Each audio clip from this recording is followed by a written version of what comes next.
Hello everyone and welcome to a very special program, Philly Gives Back, where we are going to be highlighting two very inspiring and important organizations. These nonprofits are dedicated to helping those around the Philadelphia area. The first organization we are going to be showcasing works to train companion, facility, and service dogs for children with disabilities. The second group focuses on the environment and planting community orchards all around the city of Philadelphia. Rumor has it we even have some special guests joining us today, so stay tuned to see what we have in store.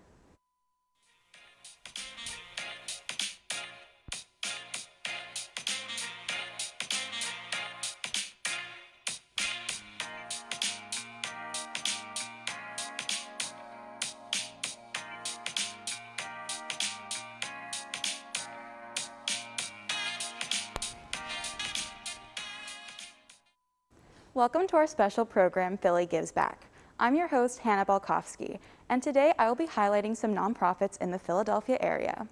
The two organizations that I will be showcasing are Paws Affection and the Philadelphia Orchard Project. I had the chance to visit these different groups at their locations and see what they're all about. Not only are we highlighting these groups, but we also have some very special guests with us today to share more about our first organization, Paws Affection.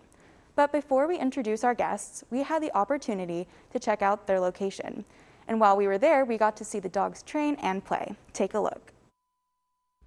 Paws Affection is an organization that trains companion, service, and facility dogs for children with disabilities. These dogs are trained for 2 years at the Paws Affection location during the weekdays. At night and on the weekends, the dogs stay with their volunteer foster families. Paws Affection has a lot of volunteer opportunities that you can get involved in. Some volunteers help groom the dogs and prepare the dog food, and other volunteers can become foster families for the dogs.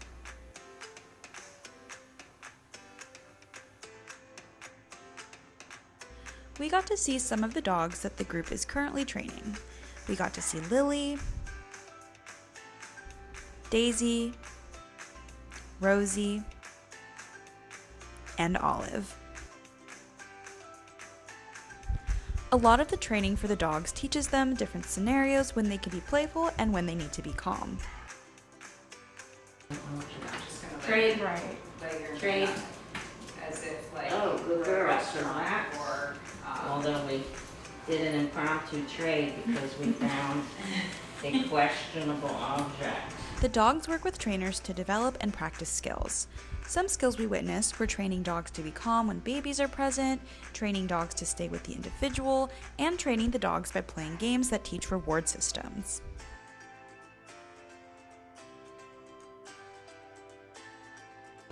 Yeah, there you go. Hi, oh, thank you for coming back.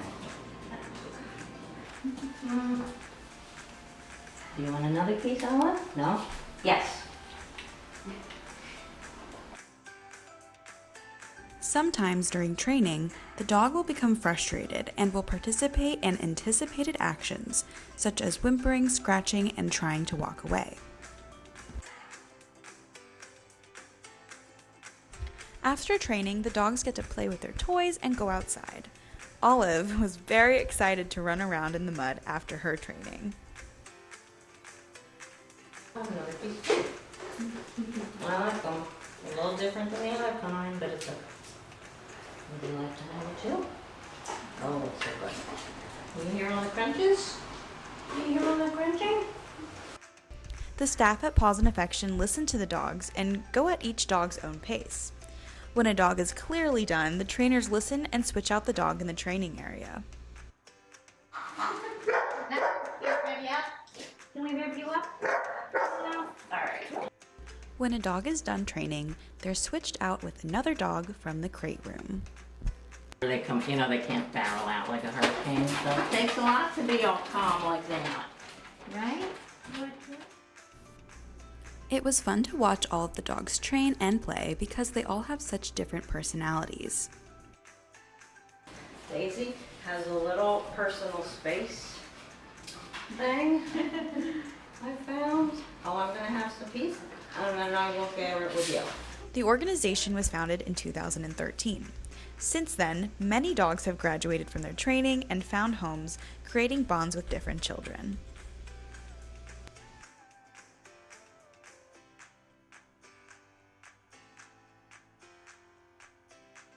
Paws Affection really focuses on the impact a dog can make in a child's life.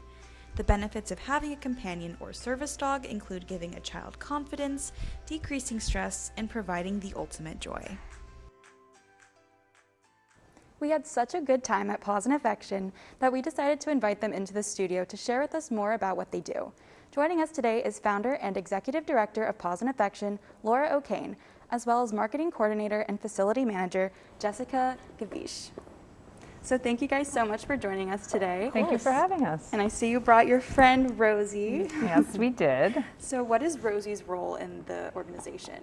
So Rosie is the ambassador. So she's little over 2 years old, and she lives with me full time and comes to things like this with us. So she's had a lot of training and has a lot of skills, and rather than always bringing a new puppy, she's kind of become the face of Paws Affection and comes to stuff like this, or to donor meetings, or to present at schools, or those sorts of things, so that she can show off her skills and we can really let people understand what our dogs can do. Okay. So you guys train service dogs, facility dogs, and companion dogs. What is the difference between the three, and are they trained differently? So it's a good question. They are not trained differently to start.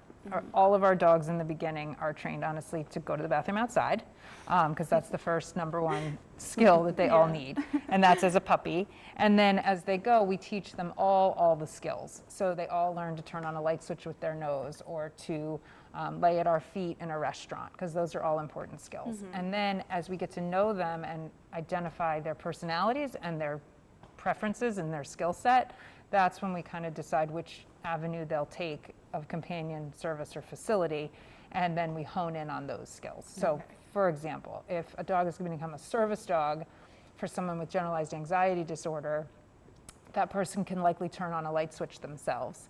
So we back off on that training and really focus on the skills that someone with generalized anxiety disorder would need, like interrupting panic attacks or deep pressure therapy. And that's what a service dog is. It's a dog that's trained to be matched with one individual to do tasks to mitigate their disability. So that's like the official definition.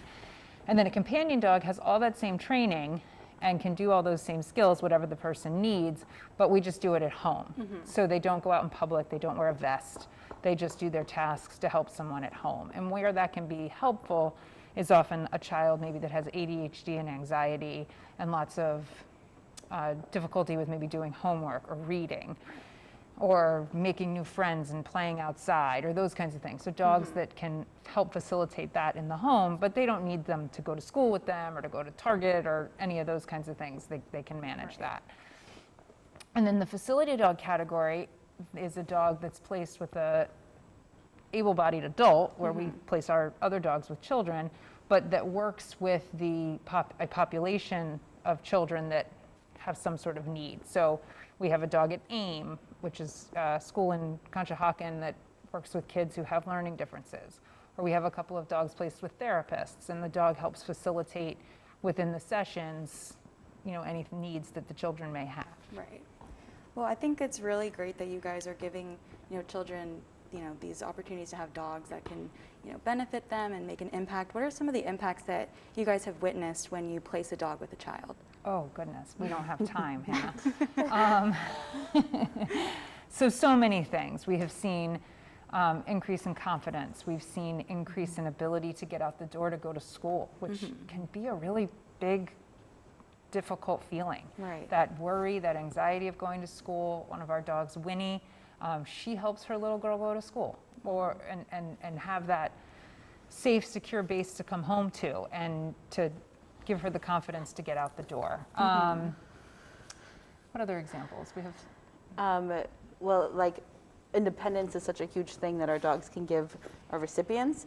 And like, we have one dog that's matched with a girl who has to wake up in the middle of the night to take certain medications, and she was relying on her parents. And so she would never have been able to necessarily live alone or go live at school like she wanted to.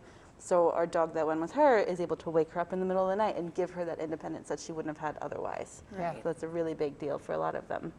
Yeah, and this is such an amazing organization. What gave you the inspiration to start it? So I read a book by a woman who has an organization like this. And I thought to myself, I want to go work for her. She sounds great. Well, she lives in Atlanta and her organization's in Atlanta. And I live here. And my family's here, and my house is here, and my life is here. And I was like, well, that's not going to work. So what should I do? And I really have always had a passion for dogs, but I was never a veterinarian or, you know, sciencey enough to do that. So I said, well, why don't I just start my own, right? Like, how hard can it be? I'll get dogs, train dogs, place dogs, done. So it's a little bit more work than that. But my naivete was actually a great thing, I think, because it was like, I can do that, and that's what I want to do, and so I did.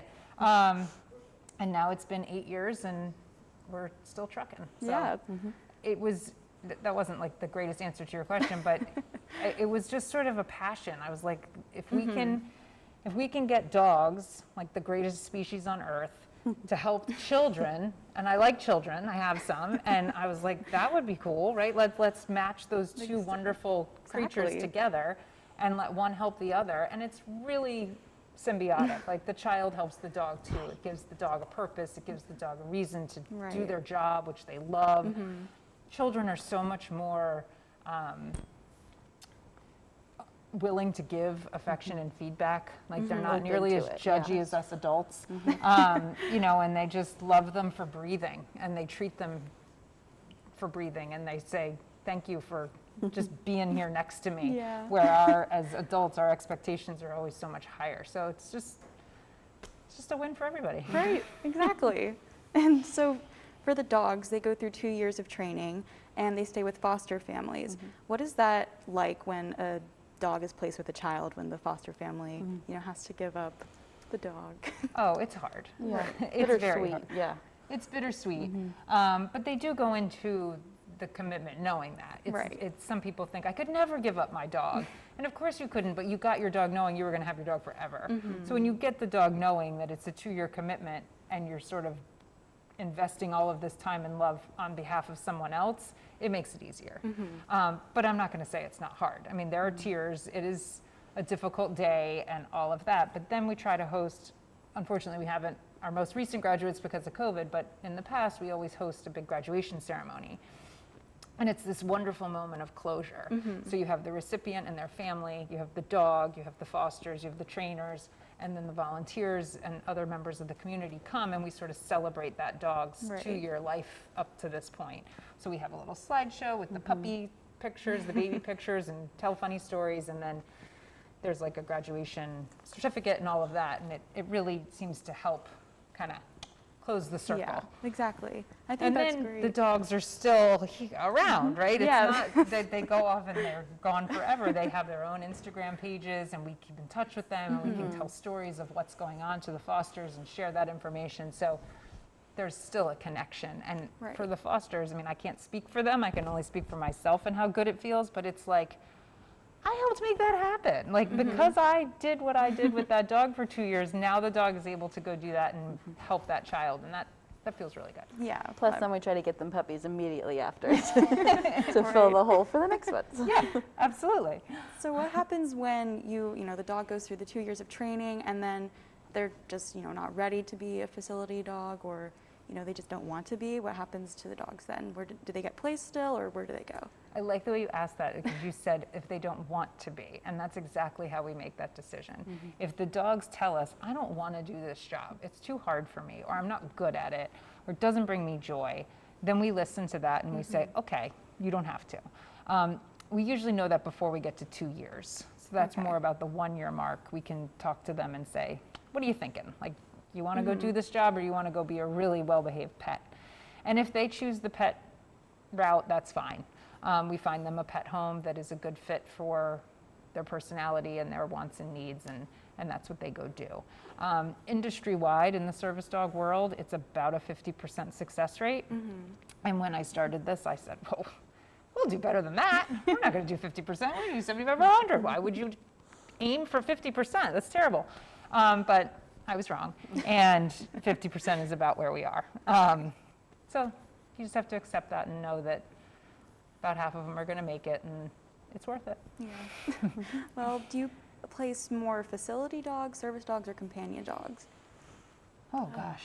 Probably the least amount of companion dogs. It's kind of even about facility and service right now. Yeah. Maybe a little bit more service dogs now that this past year. Yeah. But yeah, I don't know that it really leans one way or the other. No, it just sort of depends on the dogs we have and the demand we have from Okay. the applicants. Okay, so Jess, you're the marketing coordinator and the facility manager. What do you do in the Paws Affection? Again, we don't have time now. Quite a bit. My main focus is, I run the social media. I help with donations and fundraising and events and things like that. I've also, since we've recently moved into a new building, I've been doing a lot with stuff in the facility, like managing, things we need to order. What are the dogs doing? What do they need? Kind of cleaning up and things like that. Honestly, I catch all, but yeah, it's kind of all over the place of what I do. Well, I mean, someone's got to do it. And I love it. I'm all for it. I'm all in, so it's Yeah. great. So you guys have, grown so much, and you said that you went to a new location recently. Do you have any future goals for the organization, or what do you want the organization to become? So I don't ever want to become gigantic. That's not the goal. One of the things we pride ourselves on is that we are so intimately involved with our dogs, and especially our recipients. Our dogs don't graduate and then we say, see you later. We stay in touch with them. We go meet with them. We go to their homes. We go to their work, whatever, to check on the dogs, check on the people, and make sure everything's still going as it should. That's really important to us, and I don't want to ever get so big that we can't manage that. Right. But I would love to, now that we have a bigger space, we can bring on more dogs. We can launch some pilot programs. Like, we're very excited. We have 2 pilot programs launching this week, and one of our dogs is going to the University of Vermont to train with one of our former volunteers. So he's still in training, he's still on the trajectory of being placed, but he's kind of doing it there. So that opens up a spot for us to have another dog in our headquarters, but we don't lose a dog from the program. And then I'd love to be able, if that works and that goes well and we can kind of tweak that to be other schools, I would love to have more dogs out there so that we can be growing in that way.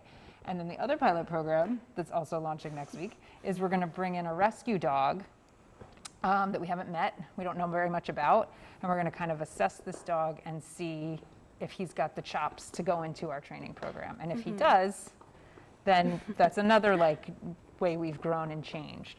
And then I would love to, even though I said I'm accepting it, I would love to improve our placement average of 50% to 75%. Well, I think you guys are on the right track. Well, thank you. One of my favorite things about your organization is that you do listen to the dogs, and you make it all about them, and that's, I think, something that's really important. So thank you guys so much for joining us today. We had a great time. And Thanks for having us. Yeah. thank you, Rosie, for coming She in, enjoyed too. being here too. Yes. If you want to learn more about Paws Affection or are interested in volunteering, you can check out their website at pawsandaffection.org. Our next organization is the Philadelphia Orchard Project. This group plants and supports community orchards all across Philadelphia. They create urban ecosystems that bring communities together and teach others how to take care of our planet. I had the chance to visit one of their locations to check it out. Let's take a look.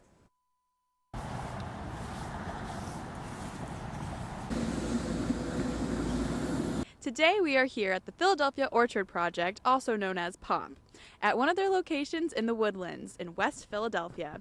Let's go see what it's all about.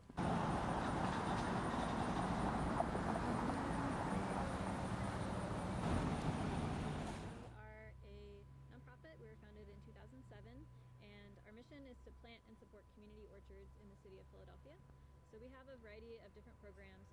Our sort of flagship program is the Community Orchard Program. We work with sites all over the city, and they range from other nonprofits to community gardens, urban farms, churches, schools, historic homes, recreation centers, really a lot of different partners. We do a lot of education, whether it's workshops where people are coming to learn how to do certain things, like we have a compost tea and biochar, so learning about different ways to amend the soil, or we do more food-related workshops with a lot of the plants that we grow. People learn how to use them or process them. We also have a gleaning program, and so it's called Pop Harvest. So we'll go out together, harvest, and then teach people what to do with them. This is our other sort of main focus here, working on the Learning Orchard, where we're developing our headquarters, and hopefully we'll be able to do a lot more educational programming here as well. There are so many people on staff at POP that make this group thrive, as well as the help of their many volunteers. My sort of specific role as executive director is really managing programs, so supervising our staff, volunteer programs, and working together to develop our educational programs. So that's sort of my sort of particular focus of my work. I think that it's a really community-driven organization. I love that I get to work in partnership with farms that are local to my neighborhood, farms that I already kind of have established relationships with, and growers that I already have relationships with. I feel like it's just work worth doing. We get to work on this like Lenni Lenape land. We get to tend to it and cultivate it and restore it, and we get to teach others about how to also care for it in the same way. At all of their locations, POP grows a variety of crops, plants, and produce. Their Woodlands location is an abundant oasis. Here in the POP Learning Orchard at the Woodlands, we have 90 fruit and nut trees. And these include a lot of natives, pawpaws, berries, as well as fruits we can grow from around the world. So some of the common fruits like apples and pears and peaches, plums, as well as some more uncommon fruits like figs, persimmons. And in addition to fruit trees, we've got all kinds of berry bushes. We have a whole berry garden with blackberries, raspberries, strawberries. And so, you know, we're trying to demonstrate all the different things you can grow in this climate. We practice something called alley cropping. So we have our trees in the rows, and then in between them we plant annual production. This year we planted collard greens, green beans, peas, black-eyed peas. All of the crops and produce that POP grows sound so good and fresh. So where do all of these delicious crops go? Of our community orchard sites, the food that's grown there is harvested and used by community members who are tending to that site. So this is the only location where we are harvesting and then donating produce. And all of these crops that we are growing are just for donations, so we don't sell them. And they go to Food Not Bombs West Philly and the fridge on 52nd Street, which is a free community fridge where people can take as much as they want. We've mostly stuck with groups in West Philadelphia. There's need all over the city, but just to make it easy for us when we actually get the harvest, to get it to people as quickly as possible so it's fresh and most delicious. If you are interested in helping these community orchards or just love being in a green and natural environment, there are several ways you can volunteer at POP. So we have sort of different types of volunteers. We have a new program that we piloted last year, which is called the Lead Orchard Volunteer Program. It's just one person that is consistently going back to the same site, and so they get training from us. We have a whole ecological orchard care workshop series that we offer every year, and so people go through that. They get other resources from us, like our weed identification guide, our common fruit pest and disease guide. More generally, we have work days and planting days throughout the year. People can sign up for our volunteer email list, and they can get updates. We have upcoming opportunities to volunteer, and that's usually at a lot of different partner sites. Some of them have regular work days that we post, and some of them it's sort of infrequent. These orchards provide so many benefits for our community and really give life back to the city's streets. Working in a lot of areas that are low income, a lot of areas that don't have a lot of trees established. We're able to kind of help people have some autonomy and other resources and other ways of getting food and growing food. In this time of like increasing climate change and climate emergency, really, that we have to be doing everything that we can to lower our impact on the environment. So that means growing more food in your neighborhood instead of relying on a food chain that's bringing stuff either from across the country or across the world. So having spaces like this and being able to connect to people through food food is a really good way of getting them to care about the environment and to get them to want to learn more and hopefully like do what they can in their own neighborhood to improve it. Getting to have all these different orchard spaces and places all over Philadelphia, I think it just makes what's already a pretty green city just a lot more beautiful. It is really amazing that this group brings some nature and life into the city, as well as providing fresh food for people who struggle to get access to fresh food. If you want to learn more or are interested in any of their volunteer programs or planting resources, you can visit their website at phillyorchards.org. That concludes this program of highlighting nonprofits around Philly. We want to give a huge thank you to both our groups for being featured. I hope you gained some insight into just some of the amazing groups that make our city a better place every day. With Salle TV, I'm Hannah Balkowski. Thank you so much for joining us.